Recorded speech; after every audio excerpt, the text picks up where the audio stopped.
अब बात करते हैं एम नाम वालों की लव लाइफ के बारे में।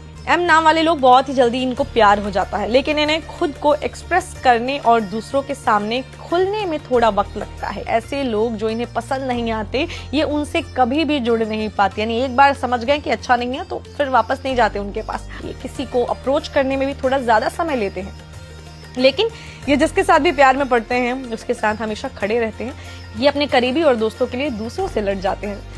बहुत ही संवेदनशील और भावुक किस्म के इंसान होते हैं। अगर ये किसी के साथ रिलेशनशिप में होते हैं तो अपना 100% देते हैं। एम लेटर वाली जो लड़कियां होती हैं ये दिल की काफी अच्छी होती हैं और लड़के बड़े ही रोमांटिक होते हैं। एम लेटर वाले लोग रिश्ते को लेकर काफी इमोशनल होते हैं। ये लोग बहुत ही लॉयल इंसान होते हैं, बहुत ही किसी भी बात को बिना किसी लाग लपेट के, यानी कि बहुत घुमा फिरा के नहीं बोलते, सीधा सीधा बोल देते हैं। ऑनेस्ट इनको रहना पसंद होता है, यानी ईमानदारी से कभी समझौता नहीं करते।